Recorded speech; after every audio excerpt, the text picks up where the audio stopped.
All right, so up next for review for your diploma is equilibrium, acids, and bases.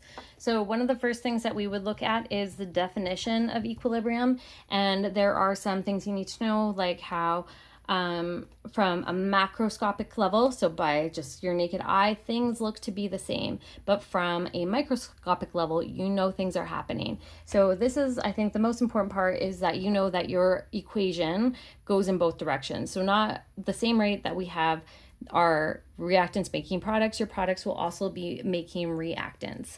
So that is probably our first part that we are taking a look at. And then the next part is understanding Kc. And Kc is a value that expresses how much products we have in equilibrium. So it actually also describes reactants. So the larger Kc is, so if it's greater than 1, products are favored, meaning you'd have more products than you do reactants. If it's less than 1, you have more reactants. And if you're equal to 1, you are in perfect equilibrium. You have the same amount on each side.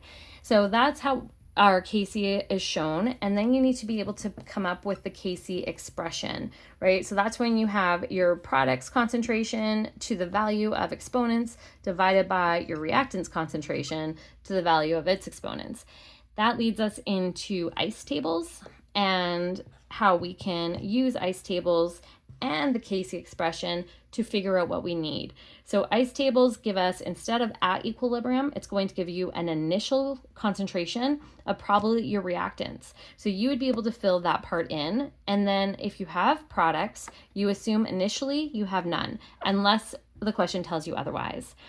Then you would fill out, so in my kind of makeup example here, the C is your change based on your mole ratio. So if you had 2 moles of your reactant, you want to subtract 2x. If you have 1 moles of reactant, you want to subtract 1x. Same thing with your products, but products are formed, so you add it in. So if you had 2 moles, add in 2x. I'll just use that twice. Then equilibrium is when you add this up. So whatever value here, just for the sake of numbers, we'll put a few in, you would add your columns together, and this would be 2x and 2x. Then once you have this value E, that's the one you use for the Kc expression. So sometimes you might be told that something at equilibrium will equal. Then you can set one of your values equal to whatever it's giving you and solve for x and then go from there. Other times you'll be given Kc, you have to fill in all of what you see here and then solve for x and then answer the question based on that. So definitely know ice tables that come up, and same idea. If you need better examples of that, please check out my channel, go to the equilibrium unit, and you would find specific examples going through ice or old ice diploma questions. Now, moving on from that, the next part that comes up is Le-Chat and the principles.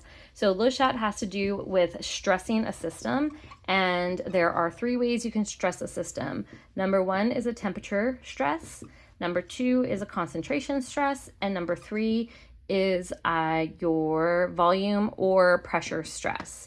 Now, with the stresses, what I like to always kind of emphasize, if you add in, you shift away.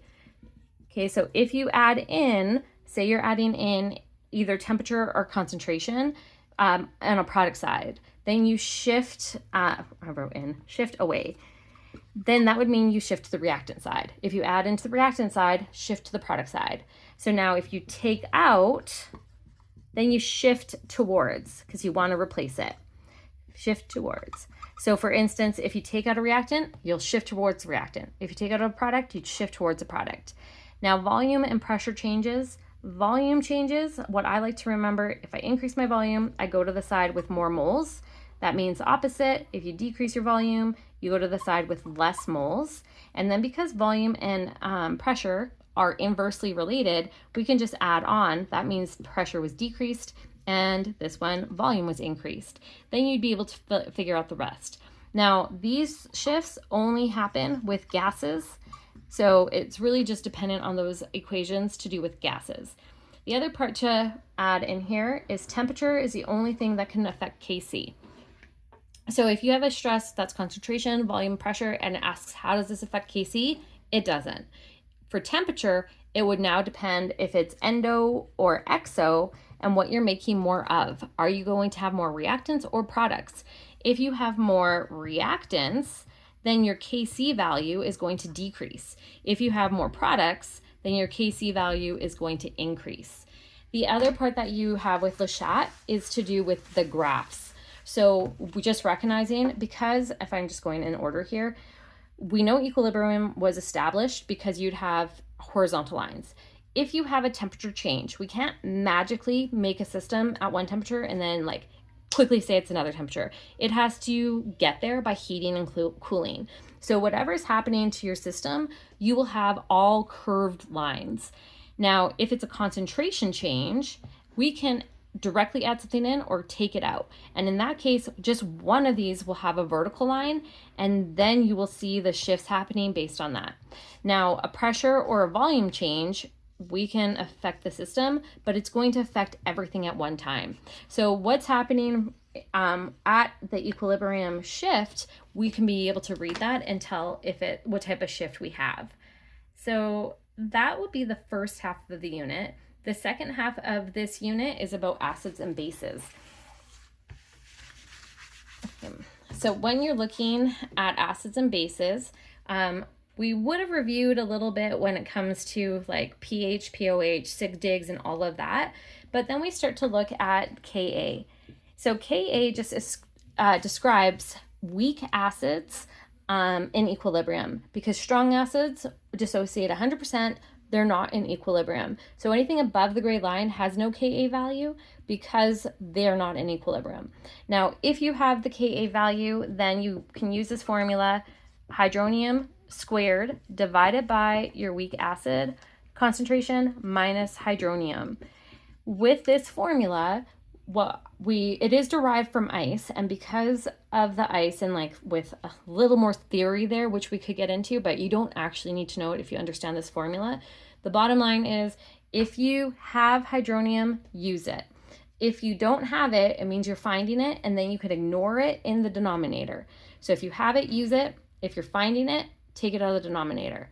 Then we also have the Kb formula, which is similar: hydroxide squared divided by your weak base minus hydroxide. And for that same reason, if you know hydroxide, use it, including in the denominator. If you're finding it, you can ignore this one and solve for it.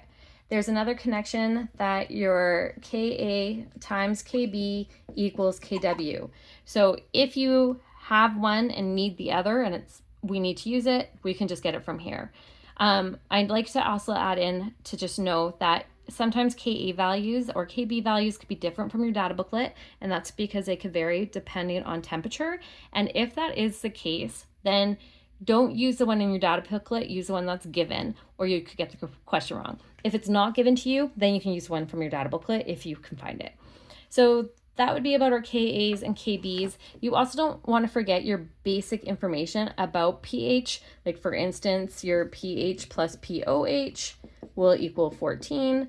To calculate your pH, you'll take the negative log of the hydronium ion. To calculate your pOH, you would take the negative log of the hydroxide ion. To calculate the concentration of hydronium, you would take 10 and raise it to the negative pH. And for hydroxide, take 10 and raise it to the negative pOH. If you have a strong acid or a strong base, you can go directly to these formulas. If it is weak, you'll have to come up here first to calculate the concentration. When you have it, then you can go to these formulas. And then just remember with pH or pOH, your sig digs. So if I had a pH of 3.25, this has 2 sig digs because it's only the digits to the right of the decimal that are significant. Okay, so moving on from there, you get into Bronsted-Lowry. And so we want to remember that acids donate hydrogens to the base. Bases with a negative charge will accept the hydrogens, and these will be in equilibrium, and we'll go from there. So hydrogens donate to the base, bases accept the hydrogens. So that is your Bronsted-Lowry reactions, essentially, is understanding that giving away and coming back. And then you also have acid and base stoic. If you do have any stoic questions here, go back and just think solution story from Chem 20. Okay, so don't overthink it here. You don't need to predict a reaction. You know it's reacting, go from there. You also have to have that idea of buffers. And if you have a buffer, you would have an acid with its conjugate base. So that means you're the difference of one hydrogen. So if I had something simple like HCOOH, my conjugate base would just be COOH negative. So a difference of one hydrogen. That's how you're a conjugate acid and base, and it has to be weak. Okay, to be a buffer system, you need to be a weak acid with a weak base. Now, the point of a buffer is it will resist the change of pH. So for instance, if you added in something super strong into this system here, like H3O, it's going to come in and react with the base part of the buffer and neutralize it. So it resists the change. Just like if I added in OH negative, it's going to come in and react with the acid part of the buffer system and resist that change of pH. So that is what we have here. Just want to make sure I'm not missing anything else here. Oh, you do want to know what an amphiprotic species is. That does tend to come up. That other than water, which is amphiprotic, it just means you can act like an acid or a base. So anything that can act like an acid has a acidic hydrogen to donate. So it usually starts with H, but it could also be a compound that ends in COOH, and it would be that the H at the end that's acidic. Now, that doesn't matter for this part. To be amphiprotic, you either start with H and you have a negative. I'm sorry. So that means this H could be donated, but with a negative, it means you can accept a hydrogen. So you're just acting as both. I think that is about it. As always, if you did find this helpful, please subscribe. And if there's anything else I can do for you, just let me know. Coming up after this will be the organic review. Thank you for watching.